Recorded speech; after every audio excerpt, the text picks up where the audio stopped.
Argentina এবার হয়তো বিশ্বকাপটা নিতে পারবে না। স্পেন অথবা ফ্রান্স বা পর্তুগালও নিতে পারে, যদিও পর্তুগালের লাস্ট ম্যাচটা ড্র করছে। ব্রাজিল প্রথমত ভালো খেলছে, আবার খারাপও খেলছে, কয়েকটা মিস করছে যেটা আনএক্সপেক্টেড, একেবারে সহজ মিসগুলো করছে। অফসাইড বলেন যাই বলেন, ওগুলো মিস করছে। এগুলো আসলে মানে ব্রাজিল বা প্রফেশনাল কোনো টিমের কাছ থেকে, বড় টিমের কাছ থেকে আপনি এটা আশা করবেন না। আপনি সাধারণত সচরাচর এগুলো ছোটো টিম যারা আছে তাদের থেকে এই মিস্টেকগুলো আশা করবেন, বড় দল থেকে এটা আশা করবেন। ব্রাজিল যেহেতু না এবারে হাইতি থেকে অনেক গুণে গিয়ে, ওই ক্ষেত্রে ব্রাজিল যে মিস্টেকগুলো করছে এগুলো যদি বড় কোনো দলের সাথে খেলতে যায় তখন ব্রাজিল অবশ্যই মারা খাবে। কেমন করা উচিত ছিল? আমার মতে আমি প্রেডিকশন করছিলাম 4-1 হবে, ব্রাজিল 4টা দিবে আর আপনার হাইতি 1টা দিবে। ওই ক্ষেত্রে ব্রাজিল মাত্র 3টা দিছে, অনেকগুলো সুযোগ মিস করছে।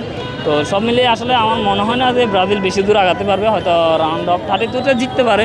কোয়ার্টার ফাইনালে গিয়ে ওই যে তাদের যে চিরাচরিত যে এটা আমরা দেখে আসছি, কোয়ার্টার ফাইনালেই গন। আর্জেন্টিনা আমার মতো সেমিফাইনাল পর্যন্ত হয়তো যেতে পারে, এটা আমার প্রেডিকশন। যদি এবারে না মানে আমি একজন সবসময় খেলা দেখি, সিজনাল ফ্যান না আর কি। তো ওই ক্ষেত্রে আমার প্রেডিকশন আর্জেন্টিনা এবার হয়তো বিশ্বকাপটা নিতে পারবে না। স্পেন অথবা ফ্রান্স বা পর্তুগালও নিতে পারে, যদিও পর্তুগালের লাস্ট ম্যাচটা ড্র করছে। একজন আর্জেন্টিনা ফ্যান হিসেবে সবার, আর্জেন্টিনা বা ব্রাজিল বলে সব দলেরই চাওয়া তার প্রিয় দল এবং তার প্রিয় যে খেলোয়াড় তার হাতে বিশ্বকাপটা দেয়। আর্জেন্টিনা সেটা অ্যাচিভ করে ফেলছে। আমাদের আর সত্যি বলতে আশা পাওয়া যা ছিল তা আমরা বাসচালে কমপ্লিট করে ফেলছি। এখন আপনি যদি আগামী আরও 10 বছর আরও 3টে ওয়ার্ল্ড কাপে যদি আর্জেন্টিনা না নেয়, কোনো সমস্যা নেই, কারণ আমরা আমাদের যে আশা, ওই আশাটা আমাদের দল এবং আমাদের খেলোয়াড় তা উপহার দিয়ে দিছে অলরেডি।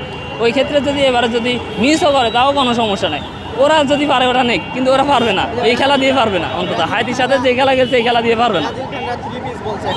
থ্রি পিস ওরা সিজনাল ফ্যান। থ্রি পিস বলতে কি মানে 3 গোল ফুটবলে এমন কোনো মনে হয় দিন যায় না যেখানে 3টা গোল হয় না। বিভিন্ন লিগের ক্ষেত্রে আপনি বুন্দেসলিগা বলেন, লা লিগা বলেন, তারপরে ইপিএল বলেন, চ্যাম্পিয়ন্স লিগ তো আছেই।